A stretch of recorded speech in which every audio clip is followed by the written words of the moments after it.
आपका स्वागत है आपके अपने YouTube चैनल महाअध्ययन में। वीडियो को लाइक करें और अगर आपने अभी तक चैनल को सब्सक्राइब नहीं किया है तो जल्दी से कर दें। आज हम करने जा रहे हैं हमारी 8th क्लास की वर्कशीट जिसका नंबर है 12। साइंस की वर्कशीट है और आज हमारी डेट है 11 नवंबर। तो चलो कुछ और खास बातें सीखते हैं। आज धातुओं के रासायनिक गुणों के बारे में हम कुछ खास बातों को जानने समझने की कोशिश करेंगे। आपको याद ही होगा हम धातुओं के बारे में काफी सारी बातें अब तक सीख चुके हैं, जान चुके हैं। आज क्या खास हम करने वाले हैं? आज करने वाले हैं हम धातुओं के रासायनिक गुणों के बारे में जानने वाले हैं कि जो धातुएं होती हैं, आपको याद है ना, हमने सीखा था कि कौन सी धातु होती है, कौन सी अधातु होती है, धातुओं के गुण कौन से होते हैं, उनसे तार बनाई जा सकती है, वो तनती हैं, वो फैल जाती हैं। इस तरीके की काफी सारी चीजें हमने धातुओं के बारे में पढ़ी थी कि धातुओं में से ऊष्मा गुजर सकती है, इस तरह की और काफी सारी बातें। आज हम पढ़ेंगे कि धातुएं ऑक्सीजन के साथ अभिक्रिया करती हैं। तो कौन सी धातु किस तरीके का रिएक्शन देती है या अभिक्रिया करती है जब वो ऑक्सीजन के साथ मिलती है। आपको पता है हमारी वायु में ऑक्सीजन मौजूद है और उसी मौजूद ऑक्सीजन से ये अभिक्रिया करती हैं, या ये कहें कि हवा में जो नमी है और हवा में जो ऑक्सीजन है या दूसरी गैसें हैं उनके साथ अलग अलग धातुएं कैसे कैसे रिएक्शन करती हैं, आज हम वो सब देखेंगे। तो उनमें से कुछ तो जरूर ही देखेंगे। तो धातुएं ऑक्सीजन से अभिक्रिया कर धातु ऑक्साइड बनाती हैं। अब बात आई कि ये धातु ऑक्साइड क्या है और ये क्या बनाती हैं। तो सबसे पहले समीकरण देख लेते हैं। धातु जमा ऑक्सीजन, तो क्या बन जाएगा? बन जाएगा धातु ऑक्साइड। आपको याद होगा पिछली कक्षा में आपने पढ़ा था कि मैग्नीशियम रिबन को अगर हम जलाते हैं, हवा की मौजूदगी में जब हम उसे जलाते हैं तो उसकी राख सफेद रंग की होती है और क्या बनता है? मैग्नीशियम ऑक्साइड बनता है। तो मैग्नीशियम को हमने हवा में जलाया था, मैग्नीशियम रिबन को, जिसमें ऑक्सीजन मौजूद होता है, और हमारे पास आता क्या है फिर बनकर? मैग्नीशियम ऑक्साइड बनकर सामने आता है। बिल्कुल इसी तरह अगर हम लोहे की बात करें तो लोहे को जब हम वायु में, हवा में खुला रहने देते हैं तो वो हवा से ऑक्सीजन और नमी, क्योंकि हवा में पानी भी, हल्की मात्रा में पानी भी होता है जिसे हम नमी बोलते हैं, उन दोनों की सहायता से या उनके साथ क्रिया करके वो बनाता है आयरन ऑक्साइड। और इसी आयरन ऑक्साइड की वजह से लोहे में जंग दिखाई देता है।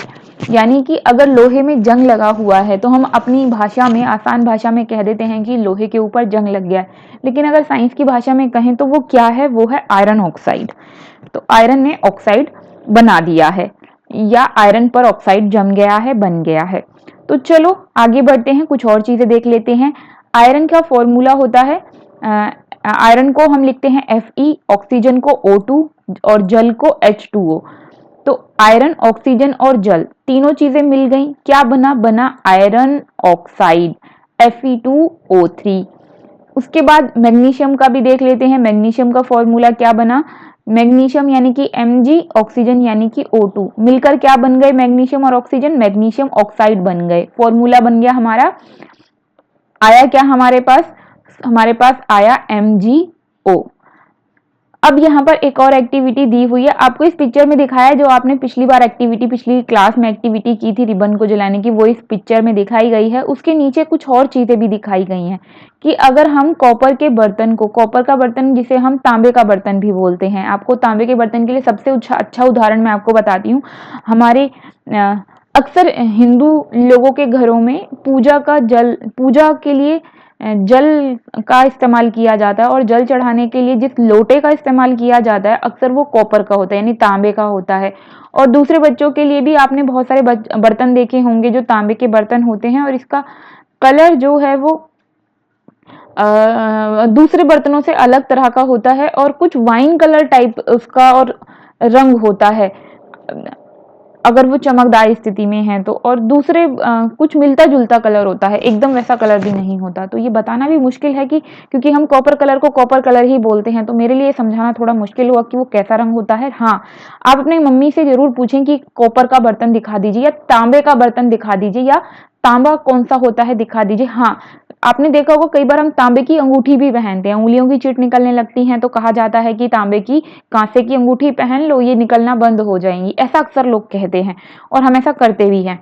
तो ऐसा होता है या नहीं, अभी ये हमारा विषय नहीं है, फिलहाल विषय है कॉपर। तो कॉपर के बर्तन को अगर हम लंबे समय तक हवा में छोड़ देते हैं तो वो भी हवा से नमी लेगा ही, जैसे बाकी धातुएं ले रही हैं। आपने देखा होगा उसके ऊपर एक हल्की हरे रंग की परत जमा हो जाती है, तो आप इससे भी अनुमान लगा सकते हैं कि ऐसी चीजें जिनके ऊपर हरे रंग की परत आती है वो प्रायः कॉपर की हो सकती हैं। लेकिन मैं आपको हमेशा नहीं बोलूंगी, क्योंकि वो पीतल भी हो सकता है, तो कॉपर हो सकती हैं। तो अब बात कर रहे हैं कि क्या बना अगर कॉपर हवा के साथ एक्टिविटी करता है, अभिक्रिया करता है, तो वो बनाता है क्या? यह हरा पदार्थ कॉपर हाइड्रोक्साइड और कॉपर कार्बोनेट का मिश्रण होता है। तो दो चीजें बनती हैं, कॉपर हाइड्रोक्साइड भी बनता है और कॉपर कार्बोनेट भी बनता है। कब? जब कॉपर मिलता है हवा के साथ। तो हवा से वो कौन कौन सी चीजें लेता है? कॉपर हवा से हाइड्रोजन भी ले लेता है, सॉरी, कॉपर हवा से क्या पानी भी ले लेता है यानी कि नमी। उसके बाद CO2 कार्बन डाइऑक्साइड भी ले लेता है, और O2 यानी नमी भी ले लेता है। तो वो पानी भी लेता है, कार्बन डाइऑक्साइड भी लेता है और साथ में ऑक्सीजन भी लेता है, तीनों चीजें ले लेता है। और इसीलिए वो जो चीजें तैयार होती हैं उसके बनने से, वो हैं ये जो लिखी हैं CuOH2 CuCO3। तो ये जो हमारे पास पूरी समीकरण तैयार हो रही है, इसमें कॉपर हाइड्रोक्साइड और कॉपर कार्बोनेट बनकर तैयार हो रहे हैं। यानी कि वो जितनी भी चीजें हैं, चाहे वो जंग है, चाहे वो हल्के हरे रंग की परत है कॉपर पर, चाहे दूसरे धातुओं पर दूसरी इस तरह की चीजें हैं, ये सब जो भी अभिक्रिया कर रही हैं इनके रासायनिक नाम भी अलग अलग हैं जो आपको याद रखने हैं। तो चलो अब आगे बढ़ते हैं। हम एक एक्टिविटी करते हैं और उस एक्टिविटी के द्वारा हम ये जानने की कोशिश करेंगे कि धातु का जो ऑक्साइड है, धातु का ऑक्साइड मतलब जो भी ये हरे रंग का कुछ बन रहा है, या हम लोहे की बात करें तो लोहे के ऊपर जो जंग लग रहा है, ये सब जो है इनकी प्रकृति क्या होती है? ये अम्ल होती हैं या क्षारीय होती हैं? तो इसे चेक करने के लिए हम क्या करेंगे, हम कुछ चीजें ले लेंगे। जैसे लोहे की जंग ले ली, हल्दी पेपर ले लिया, लिटमस पेपर चाहे वो लाल नीला कुछ भी हो उसमें से कुछ भी ले लीजिए, और एक टेस्ट ट्यूब ले लीजिए। अब हमें क्या करना है, जो रस्ट है, रस्ट का मतलब जंग, लोहे की जो जंग है उसको टेस्ट ट्यूब में डालेंगे और उसे पानी में घोलेंगे। और अगर पानी हम उसे हिलाएंगे तो हमें अच्छे तरीके से पता है कि जंग तो नहीं घुलेगा, लेकिन हम ऐसा करके जरूर देखेंगे। उसके बाद हम आगे बढ़ेंगे। अब वैसे इसमें ये भी लिखा है कि अगर आप चाहें तो ये वाला एक्सपेरिमेंट मैग्नीशियम ऑक्साइड के साथ भी कर सकते हैं, पर आपको जंग आसानी से मिल ही जाएगी। तो चलिए आगे बढ़ जाते हैं। मिश्रण को हिलाएंगे, नीले और लाल लिटमस व हल्दी सूचक से टेस्ट करेंगे।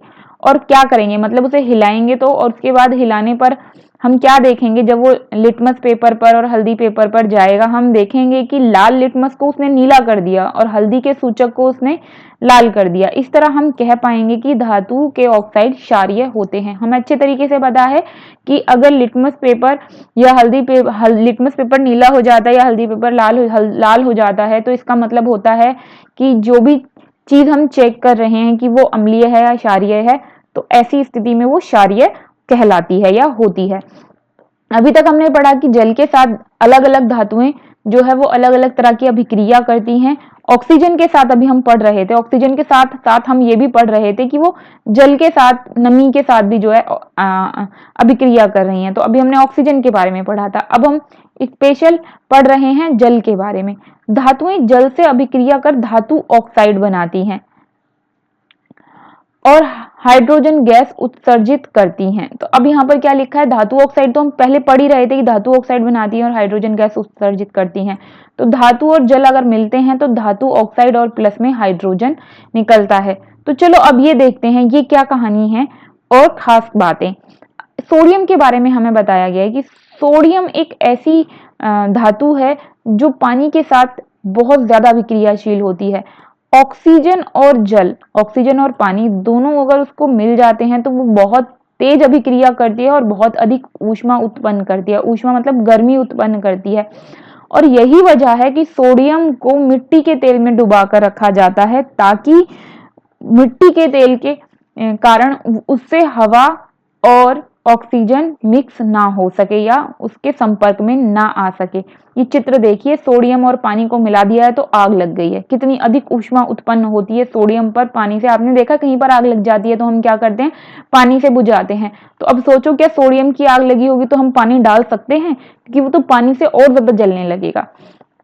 तो चलो अब बढ़ते हैं, देखें आज हमने क्या सीखा। हमने सीखा कि कुछ धातुएं आयरन या लोहा जल से धीमी अभिक्रिया करते हैं, मतलब ये धीरे धीरे उसके साथ अभिक्रिया करेंगे और धीरे धीरे काफी समय में उनके ऊपर क्या आयरन के ऊपर रस्ट जम जाती है, यानी कि लोहे के ऊपर जंग लग जाता है, काफी समय में लगता है, तो धीरे धीरे अभिक्रिया करती हैं।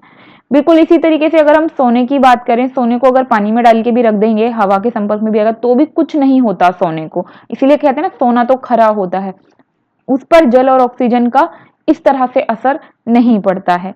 अब कुल मिलाकर अब हम क्या कह सकते हैं, हम कह सकते हैं कि सभी धातुएं जल के साथ अलग अलग गति से अभिक्रिया करती हैं। तो बिल्कुल ठीक, सोने पर कोई फर्क नहीं पड़ता, लोहे पर जंग लग जाती है, कॉपर पर भी हरे रंग की परत आ जाती है। इसी तरीके से दूसरी धातुओं के बारे में भी पढ़ा, और सोडियम के बारे में पढ़ा कि उसमें तो इतनी अधिक ऊष्मा उत्पन्न होती है कि आग जैसी स्थिति दिखाई देती है।